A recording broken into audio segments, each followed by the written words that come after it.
Hi, everyone, and welcome to the Sacred Illness Podcast. I'm your host, Dr. Erin Hayford, and together we're going to explore how illness is not a roadblock to the rest of your life, but rather an invitation to reclaim your whole, vibrant self. Before we begin today's episode, just my standard medical disclaimer. This podcast is intended for educational and informational purposes only. The content should not be considered a substitute for professional medical advice, diagnosis, or treatment. Always consult with a qualified healthcare professional regarding any medical concerns. Hey everyone, and welcome to episode 5 of the Sacred Illness Podcast. Today I'm going to be talking about something that is, I think, foundational and underpins a lot of the paradigm shifts that are part of this work that I do and the things that I talk about. So I want to start with a personal story about my own healing journey because I've been working on creating this boot camp, which is for me kind of like the foundational signature steps that I followed in my own healing journey and that I've done with my one-on-one clients that I'm trying to put down in a methodology. So I have these steps outlined for folks to continue to follow and to learn in an easy step-by-step manner. And as I was reflecting on my journey, I was asking myself, where did it start? Like, where did the turning point happen where I stepped off the path that I was on that was leading to me feeling sick and creating issues in my life and leading to dissatisfaction, and pivot into the path that eventually led to the healing of my symptoms. So that pivotal moment for me began when I discovered through therapy that I had experienced childhood trauma.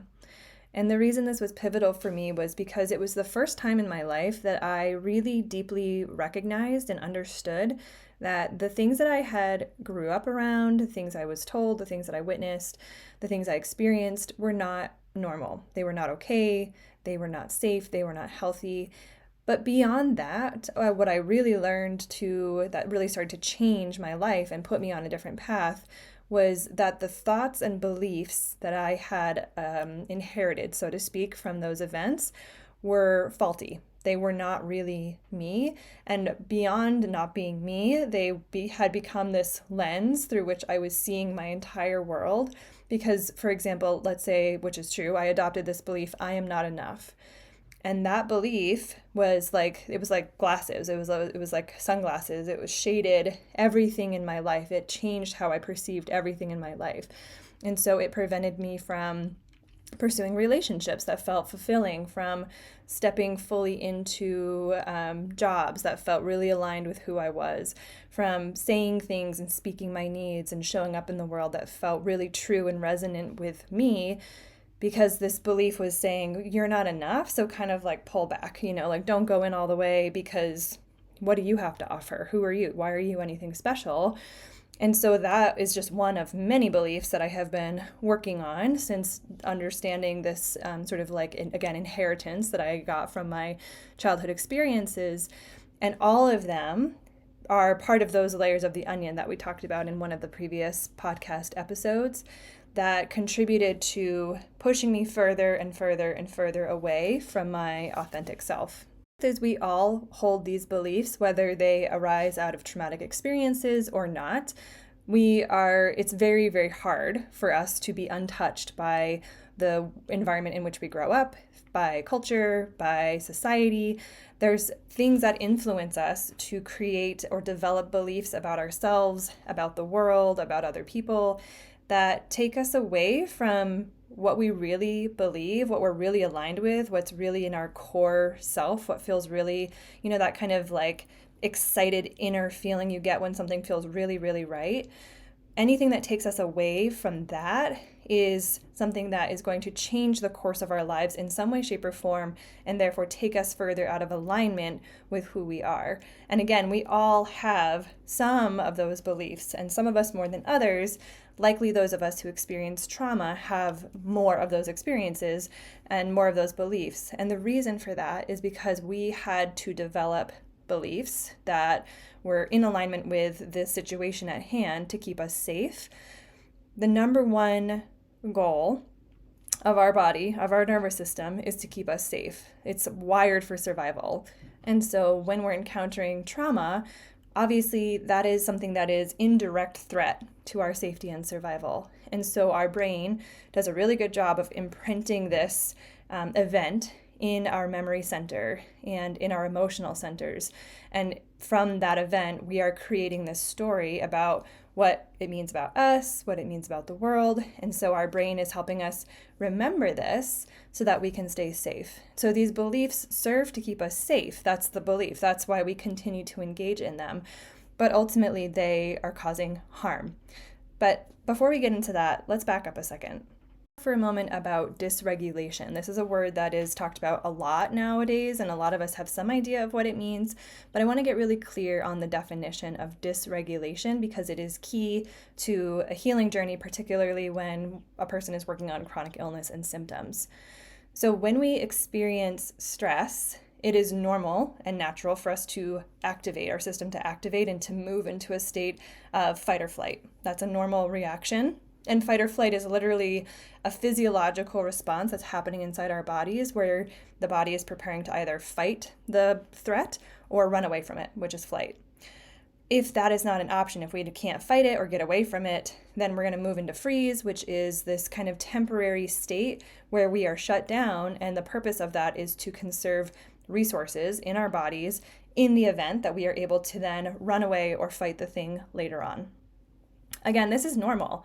Fight, flight, freeze is not dysregulation. That is a common misconception. It is normal and natural for us to move into this state of activation pretty regularly. Freeze is not so normal, so to speak. That is kind of reserved for really worst case scenarios, again, where we cannot deal with the threat in that moment. But generally speaking, getting activated, feeling stress, like that's a normal response, and we're supposed to move in and out of it all the time.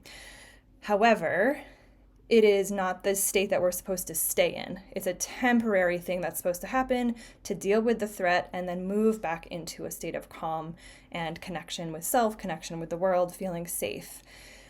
When trauma happens, we are chronically altered. It has such a huge impact because the nature of trauma is that we can't cope. Our mechanisms, our survival mechanisms are overwhelmed by trauma. It is incredibly distressing to the system. And so naturally, this leaves a huge imprint on our nervous system and changes the way that it functions. It changes the concept of safety in the world, in ourselves, between people. It permanently alters, not permanently, but pretty massively alters how we feel in terms of safety and kind of like ups the alarm bells. And what happens when that happens is we are more easily, more readily, more often shifting into a state of fight, flight, freeze, because it's like we're jumpy, right? Like everything was fine, everything, we would have our normal stress response, whatever. Trauma happens, and then all of a sudden we're like, oh, what was that? What was that? What was that? Right? Because our system is now more on edge because it's like, oh, I didn't know that was a thing. Let's be super prepared in case that happens again. The result of that, as I just said, is that we're moving into fight, flight, freeze more often than not. So we are more often in a state of activation than we are in a state of calm. And this is what we call dysregulation. Dysregulation is when we are more often activated than we are in a state of calm, which a regulated nervous system is the opposite. We are more often calm in that state of safety and connection, occasionally going into fight or flight. And so trauma kind of reverses that dynamic. This is key to link it back to what we were talking about before.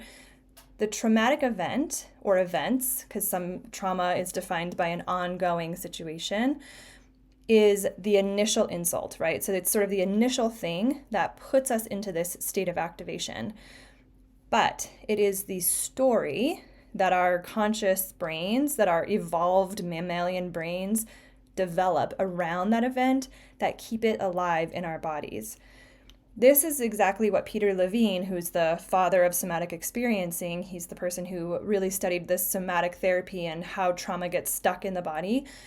He observed this when he was looking at animals and saying, well, they experience trauma. I mean, they're being hunted, they're being killed, like they're seeing their families killed by predators, whatever, but they don't get traumatized. So what happens? What's the difference? And what he came to understand is that they have a somatic process where they shake the threat off, they process the intensity of those emotions and of the activation that happens in the system, and they return back to baseline. So they very skillfully go into fight or flight, even in these really distressing situations, and have a way to come out of it, partly thanks to the fact that they don't have evolved brains. It is the evolved part of our brain, the part that allows us to have speech and memory and learning and all the things that we do as humans that other animals do not have. That is a blessing and a curse, because that part of our brain creates a story, a belief, an interpretation of that event that, again, our brain then holds on to and colors everything else in our life to keep us safe, which is, again, a noble goal, but ultimately that ends up hurting us, because that lens through which we're seeing the world, as I said earlier, changes how we interact with people, the things we might say yes to, how we are going to be in relationship with people, the relationships we allow into our lives, the jobs we take, the jobs we don't take, the things we do, the things we don't do. It just starts to create ripple effects throughout our entire lives. And ultimately what's happening is we are living out that limiting belief. We're living out that story that was born out of the trauma, which keeps that trauma alive. Because as long as we are acting out of those limiting beliefs, as long as we are kind of obeying what they're saying about us, we're communicating to our nervous system, yeah, that threat's still here. That's why I have to stay small. That's why I have to not be enough and, not say what I want to say and not say no and people please, or, that's why I'm so angry all the time because I have to be defensive, or that's why I'm always not committing and quitting stuff and moving on to the next thing, right? These are ways that fight, flight, freeze manifest in our day-to-day lives. So our nervous system interprets that as like, okay, so the threat must still be around because you are behaving in a way that says that it is. As long as we are continuing to engage in those behaviors, continuing to obey low self-worth beliefs, we are keeping our systems dysregulated, and dysregulation is the place from which chronic illness arises. Our bodies cannot heal when our nervous systems are dysregulated. We cannot heal out of a place of fight, flight, freeze. We can only heal, literally, physiologically speaking. Our bodies can only undergo the processes that we consider healing, maintenance, regeneration, renewal, when in a calm, safe, connected place. So this is why it is so important to understand this linkage between what we're thinking, how we're perceiving the world, how it's impacting us, and how it's keeping our nervous systems dysregulated, ultimately causing illness. Finally, to wrap this all up, this is why I think of the healing journey not so much of getting rid of symptoms, as I have said before in other podcast episodes. It's not so much about just feeling physically better so that you can get back to being functional and get back into the life of the grind that you're currently in, or to deal with the stressors in your life better. It's about getting into those limiting beliefs that came out of your trauma that are keeping you stuck, small, and sick. And once we start to work on those beliefs, the symptoms just kind of fade away on their own. They are sort of a byproduct of those limiting beliefs, and they're a good byproduct in a sense that they're pointing in and saying, hey, you got to tune in, something is off here, right? Which we talked about in another episode. But the symptoms themselves become not really the goal of a healing journey at some point, when you realize the work is deeper than that. The illness is just the surface, red flag, but the work is deeper than this. And it